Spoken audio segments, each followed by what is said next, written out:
você tem que pensar sempre no fato de que quando você vai empreender em qualquer coisa, mas aqui estamos tratando especificamente da advocacia privada, quando você vai empreender, tem que saber quanto é necessário para aquele empreendimento existir.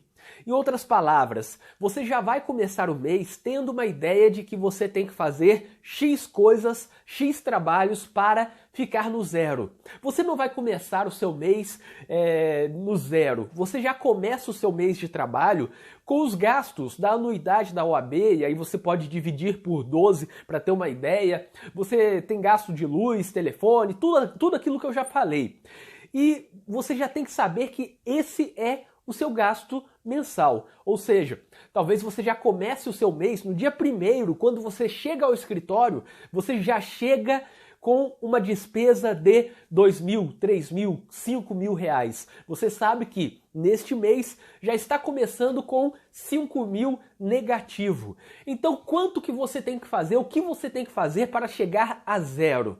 Você deve ter uma ideia, pelo valor de honorários que você cobra, de quantos trabalhos você tem que fazer. É uma audiência? São 2 audiências? São 5 consultas? São 8 consultas? É um processo? Você já tem essa ideia. Você já começa o mês sabendo que vai pagar para trabalhar, mas tem que ter ciência de quanto você vai pagar para trabalhar. Qual é o valor que você gasta, que você tem de despesa todos os meses para começar a trabalhar. Ou seja, você começa o mês com quanto negativo. E sabendo disso, você consegue estipular quanto de trabalho tem que fazer. Mas isso, por si só, não vai superar essa instabilidade financeira no início da advocacia privada.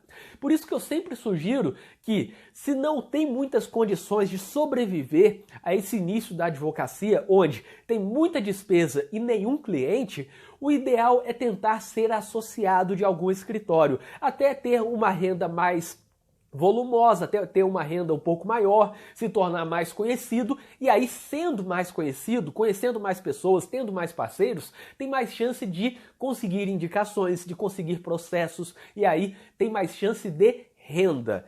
Então, o que eu sugiro de início, caso ainda não se tenha um escritório montado, não vá com tudo, faça testes. E o teste pode ser associado, porque o associado ele está no meio termo. Ele está entre o advogado particular que monta o próprio negócio e o funcionário público, que não tem um centavo de despesa para começar a trabalhar. Como eu falei, o funcionário público não gasta nada para trabalhar. Ele começa a trabalhar lá na vara judicial, na defensoria pública, na promotoria, e ele não tem gasto para trabalhar e ao final do mês ele ganha. Por outro lado, o advogado que abre o escritório, ele já começa o mês com despesas. E aí, o associado fica no meio termo porque o associado não divide despesas no escritório. Ele não começa o mês no negativo, ele começa o mês literalmente no zero, sem ter gastos com energia elétrica, aluguel, nem nada. Ele trabalha em um escritório, mantendo a autonomia dele. Ele é associado e por isso não é empregado, não é advogado empregado daquele escritório, que tem que cumprir horário e tudo mais, e ele não é sócio, por isso ele não tem despesa para manter o escritório. O associado tem o bônus dos dois lados. Ele ganha como particular, ele ganha percentual dos casos em que atua e ele não tem despesa para trabalhar. Ele trabalha usando a estrutura do escritório em que ele é associado.